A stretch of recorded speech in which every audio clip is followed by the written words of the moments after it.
प्रदेश संगठन संपादक माननीय तापस दा, दिलीप दा, अन्यान्य प्रदेश पदाधिकारीगण, जिलार पदाधिकारीगण सबाइके आमार शुभेच्छा। इंग्राजी नवबर्षे आगाम शुभेच्छा। এই 2020 পোকায় খাওয়া বছরটা শেষ হয়ে গেল। আগামী বছরটা যেন ভালো কাটে মা দুর্গার কাছে সেই আহ্বান করছি এবং নতুন বছরে নতুন বাংলা নতুন সরকার এসে যেন আমাদের নতুন উৎসাহে এই হিন্দু সমাজকে উদ্যম দেয় সেই প্রার্থনা করি। বন্ধুগণ, আমরা হিন্দু বললে বাংলায় বা ভারতবর্ষে লোকেদের কান পড়া যায়, এই বোধহয় সাম্প্রদায়িক হয়ে গেল। সব বলতে পারবে, নিজেকে গাধা বলতে পারবে, কুকুর বলতে পারবে, হিন্দু বলতে পারবে না। আমরা বলছি গাধা আর কুকুর বলতে হবে না, নিজেকে হিন্দু বলুন। কারণ হিন্দু বিশ্বের মধ্যে শ্রেষ্ঠ ধর্ম, শ্রেষ্ঠ জাতি, শ্রেষ্ঠ সংস্কৃতি, শ্রেষ্ঠ পরম্পরা, শ্রেষ্ঠ সভ্যতা। সেই সভ্যতার আমরা অংশ। স্বামী বিবেকানন্দ বিশ্বের সামনে প্রমাণ করেছিলেন হিন্দু সমাজ, হিন্দু সভ্যতা, হিন্দু ধর্ম বিশ্বের মধ্যে শ্রেষ্ঠ। বাকি দুনিয়াকে কুয়োর ব্যাংক বলেছিলেন।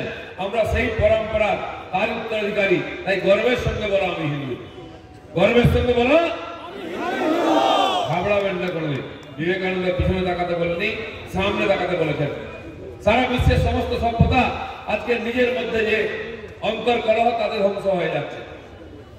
ভারতীয় সভ্যতা তাকে বহু সভ্যতা আক্রমণ করেছে, তলোয়ার দিয়ে, বন্দুক দিয়ে, রক্তের নদী বইয়ে দিয়েছিল এই সভ্যতা ধ্বংস করার জন্য। হাজার হাজার বছর ধরে সভ্যতা বেঁচে আছে আর সারা দুনিয়াকে সান্ত্বনা দিচ্ছে, ভালোবাসা দিচ্ছে। বলছে শ্রীনন্তু বিশ্বে অমৃতস্য পুত্রাহা, সোনারে মানুষ ভাই, সবার উপরে মানুষ সত্য তাহার উপরে নাই। এই সভ্যতার আমরা পূজারি। এই সভ্যতা মহাপুরুষরা বিশ্বের মধ্যে গেছেন। শ্রীনন্তু বিশ্বে অমৃতস্য পুত্রা বলেছেন। আর সর্বে সুখে সন্তু সর্বে সন্তু নিরাময়াঃ সর্বে ভদ্রাণি পশ্যন্তু মা কশ্যিৎ দুঃখভাগ ভবেৎ। যে সবাই সুখী হোক, সবাই নিরোগ থাকুক, কেউ যেন কষ্ট না পায়, সবাই যেন ভালো জিনিস দেখুক, ভালো জিনিস শুনে। এটা কেবলমাত্র হিন্দুরা দুনিয়াতে বলেছে, কেউ বলেনি। বাকিরা দুনিয়াতে নিজের পতাকা তুলতে গিয়ে তলোয়ার নিয়ে গেছে, বন্দুক নিয়ে গেছে, রক্তের নদী বইয়ে দিয়েছে।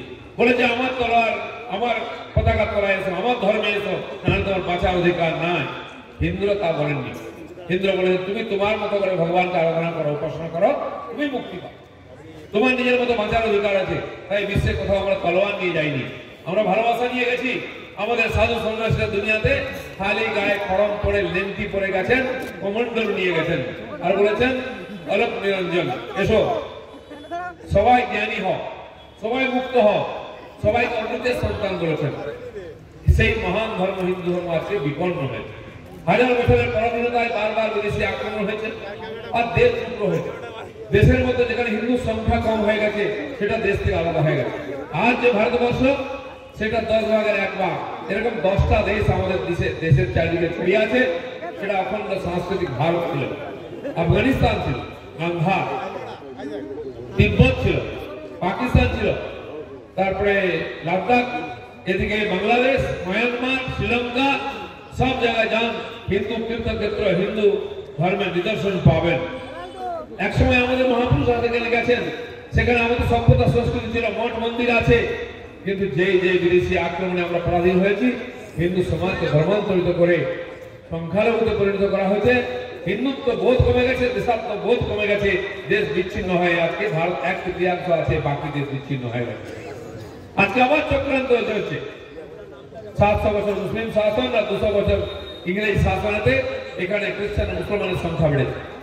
যে কেরালায় কোনো মুসলমান খ্রিস্টান ছিল না, বাইরে থেকে মুসলিম খ্রিস্টানরা সেখানে এসেছেন। আমাদের হিন্দু রাজা তাদের জায়গা দিয়েছেন, মন্দির, মসজিদ, গির্জা তৈরি করার টাকা দিয়েছেন, ধর্ম উপাসনা করা, ধর্মান্তর করার অনুমতি দিয়েছেন। তাই 25% খ্রিস্টান, 25% মুসলমান ওখানে আছেন। 50% হিন্দু, 50% অহিন্দু। সারা ভারতবর্ষের কোণে কোণে সমুদ্রের উপকূলীবর্তায় বর্তিতে খ্রিস্টানদের কনভার্সন চলছে। উত্তর ভারতে, দক্ষিণ ভারতে বিভিন্ন জায়গায় মুসলিম আগ্রাসন চলছে, ধর্মান্তরণ চলছে, ডেমোক্রেসি চেঞ্জ হয়ে যাচ্ছে, জাতি ধর্মের আধারে জনসংখ্যা পাল্টে যাচ্ছে। বাংলাদেশ পাকিস্তান বর্ডারে নিরন্তর অত্যাচার চলছে।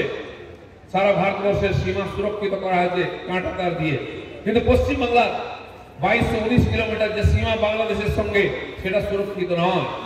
এখন 1000 কিলোমিটার বেড়া দেওয়া হয়নি কাঁটাতারের, কারণ ওখান থেকে তাহলে বাংলাদেশি মুসলিম অনুপ্রবেশীরা আসতে পারবে না। আর রোহিঙ্গারা আসতে পারবে না, তাহলে দিদিমণির ভোট বাড়বে না। সিপিএমও ভোট বাড়াবে জন্য অনুপ্রবেশকারীদের ঢুকিয়েছে, বেড়া দিতে দেয়নি। টিএমসিও ঢুকাচ্ছে, এখানে রোহিঙ্গা মুসলিম অনুপ্রবেশকারী নিয়ে এসে এখানে ভোটার তৈরি করে বাংলাকে শাসন করার চেষ্টা চলছে। 34 বছর সিপিএম বহু জায়গায় করেছে। আগে একটা যে জেলা মাত্র মুর্শিদাবাদ, দেশ স্বাধীনের সময় মুসলিম প্রধান ছিল, আজকে আরো দুটো হয়ে গেছে, মালদা হয়ে গেছে, উত্তর দিনাজপুর মুসলিম প্রধান হয়ে গেছে। ফলেতে টেরোরিস্ট কোথায় ধরা পড়ছে?